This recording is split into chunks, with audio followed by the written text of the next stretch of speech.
From impeachments to inaugurations, if it's a political story, we are on the scene. The race for the White House is heating up. Kamala, you're fired! I say, bring it on. If it's breaking news, we're live with the latest coverage. From the White House, the State Department, and Capitol Hill, we know the issues, but above all, we know the players to bring you the latest in-depth analysis on all the key stories that we're covering.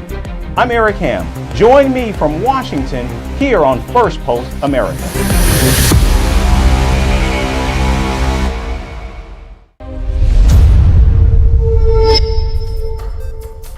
Welcome to Firstpost America. I'm Eric Ham, live in Washington, D.C. Turbulence on Billionaires Row and Trump and his running mate JD Vance continue to step on their own messaging. I'm here to break it all down, but first a look at the latest headlines. Israeli Prime Minister Benjamin Netanyahu says he's committed to a hostage release deal and blames Hamas for the delay. The comments come after President Joe Biden accuses the Israeli leader of not doing enough to reach a ceasefire deal in Gaza. Democratic vice presidential nominee Tim Walz says he escaped unharmed after a multi-car collision involving his campaign motorcade in Milwaukee. At least one person has been injured and is receiving medical treatment. Indian Prime Minister Narendra Modi reaches Brunei, marking the first ever visit by an Indian head of state to the Southeast Asian nation. Following his trip, the Prime Minister will head to Singapore for a two-day visit. An attempted jailbreak in the Democratic Republic of Congo kills 129 prisoners, largely due to a stampede. The Central African nation's interior minister says at least 24 inmates trying to escape were shot dead.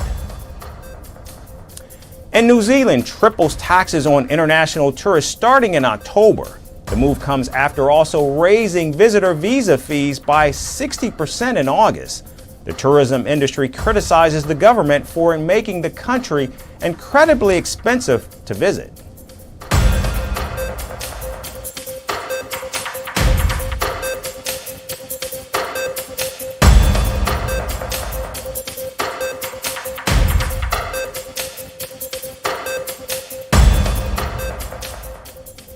We begin in the United States. Billionaires Mark Cuban and Elon Musk recently engaged in an online verbal spat over the November presidential election.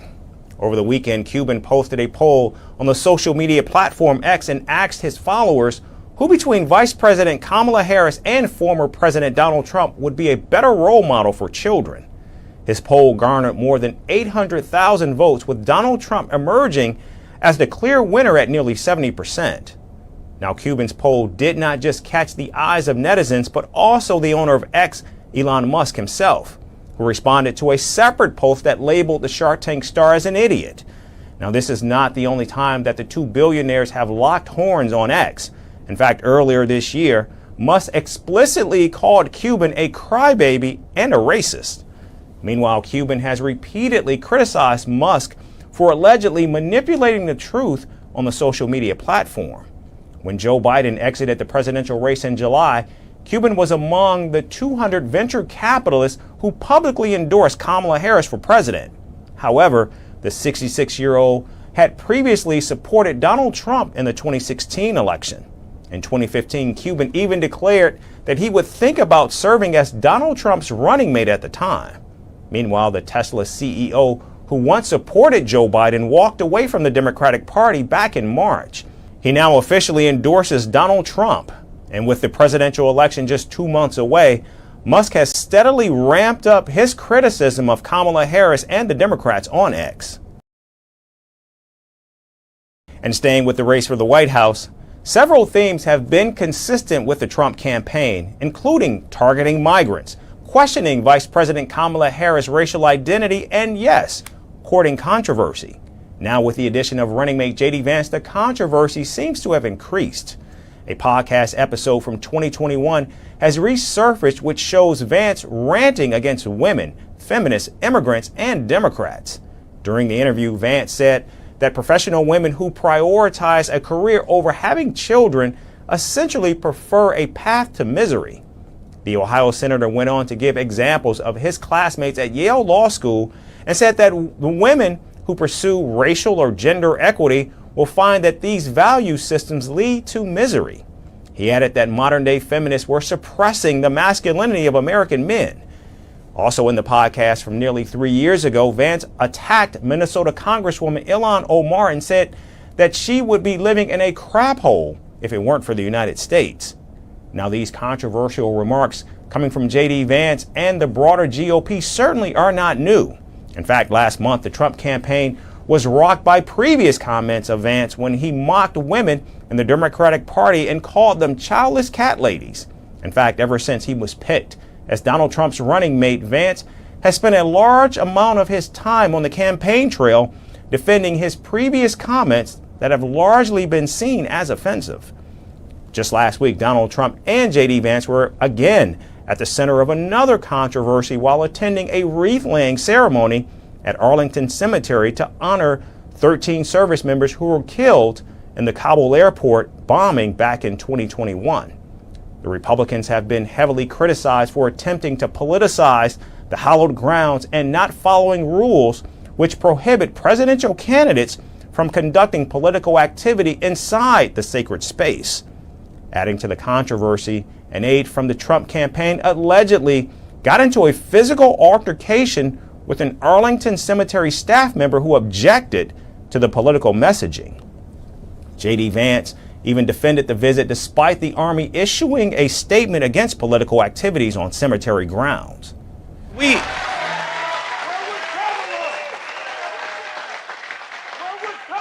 It is amazing to me that you have apparently somebody at Arlington Cemetery, some staff member, had a little disagreement with somebody, and the media has turned this into a national news story. You know what I think our veterans care a lot more about?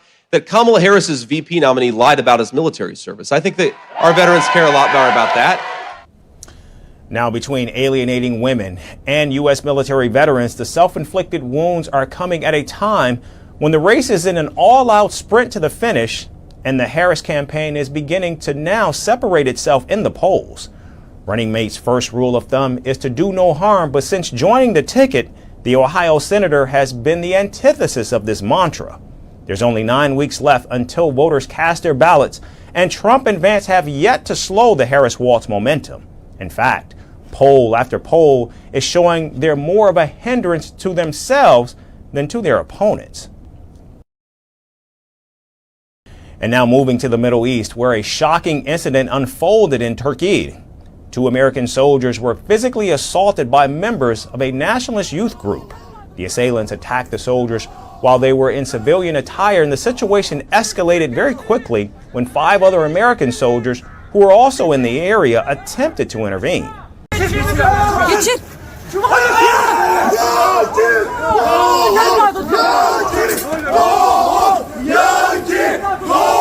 The Turkish police have now detained all 15 attackers involved in the incident and even launched an investigation into the assault. The U.S. Embassy in Turkey confirmed the attack on social media platform X and assured the soldiers, who were from the USS Wasp, an amphibious assault ship currently visiting the region, were now safe. The Turkish nationalist group, known for its staunch position and opposition to the United States and Israel, posted a video of the attack on X. In their post, they blamed the United States for carrying blood on their hands, attributing to the deaths of Palestinians in the Gaza war. Now, the act of aggression also recalls a similar incident from 2014 when members of the same Turkish group assaulted American sailors in Istanbul and threw red dye at them. We define you as murderers, as killers. We want you to get out of our land. Video.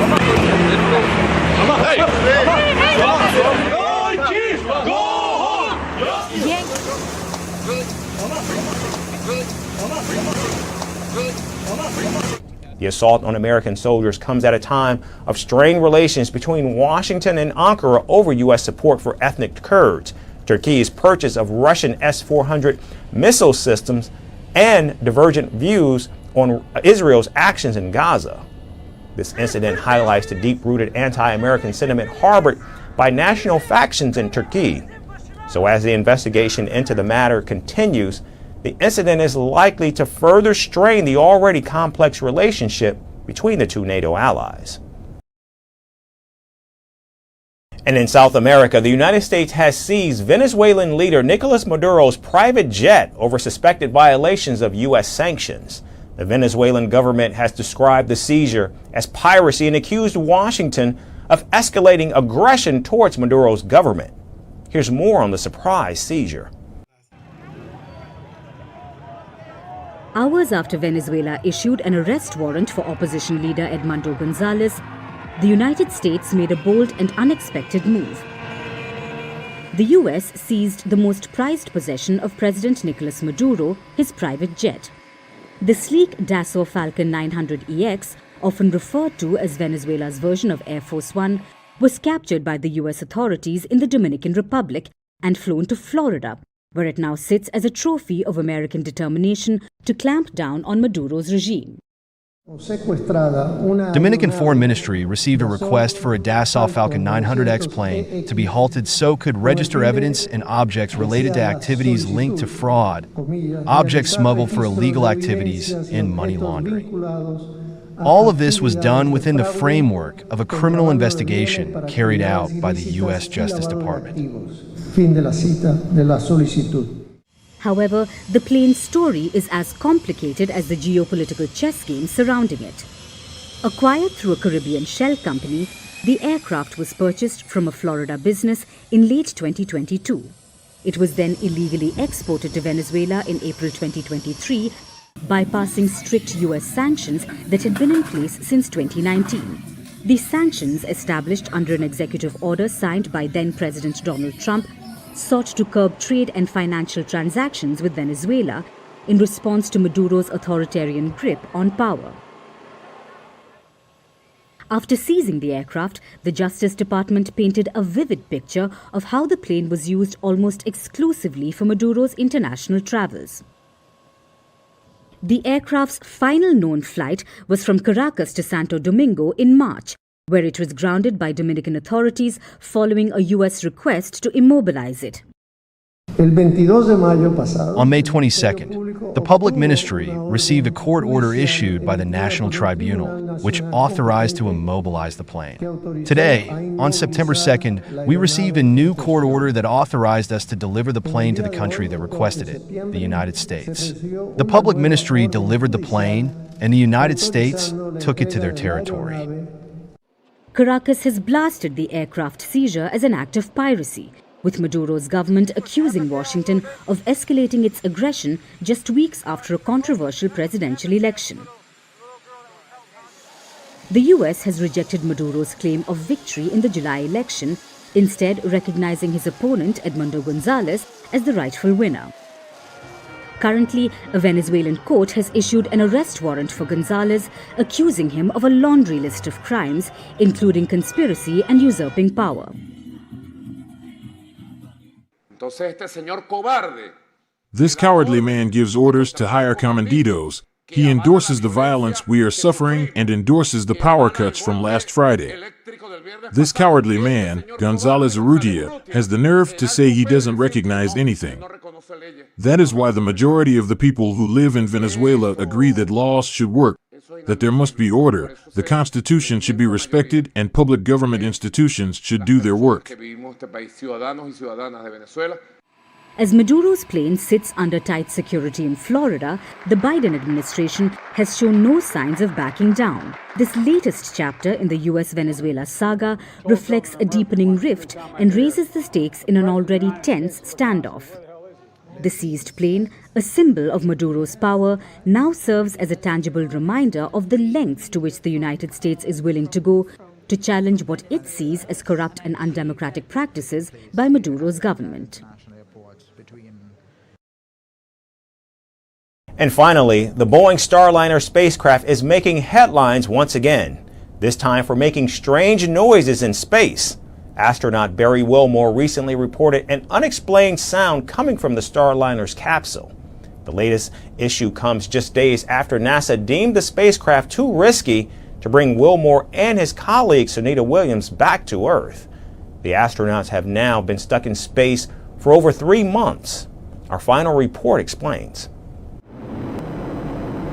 Boeing Starliner spacecraft has been in the news since early June, when it blasted off for its first crewed flight and carried astronauts Sunita Williams and Barry Wilmore to space. For 3 months straight, the spacecraft has made headlines for all the wrong reasons.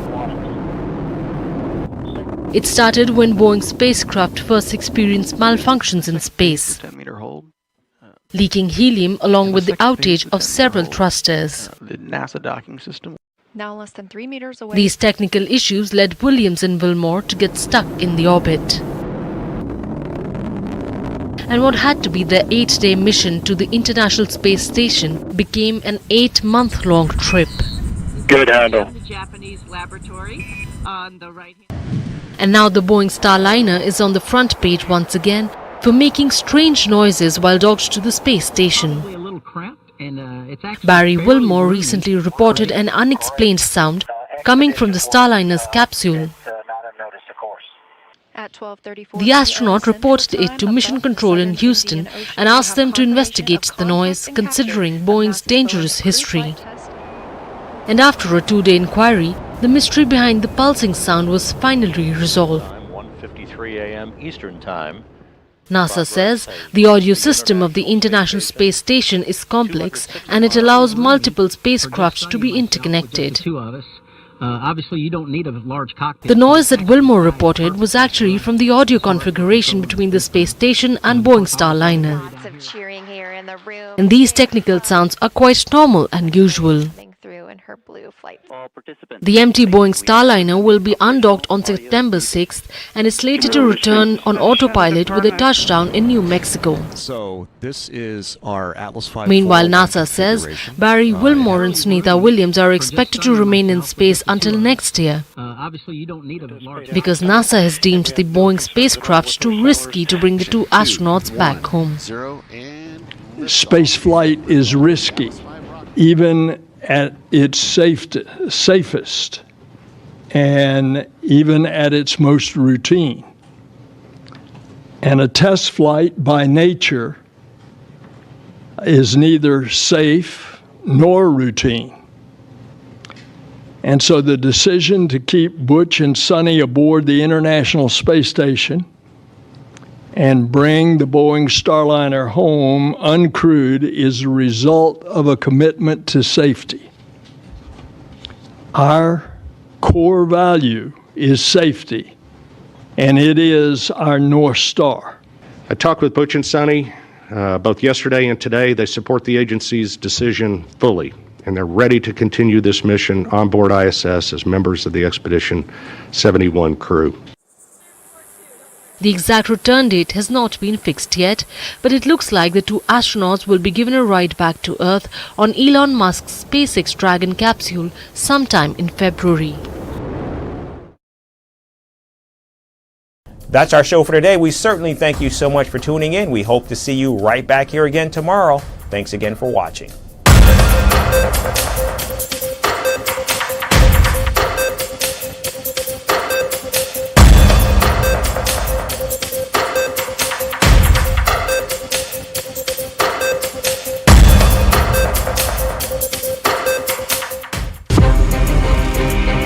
From impeachments to inaugurations, if it's a political story, we are on the scene. The race for the White House is heating up.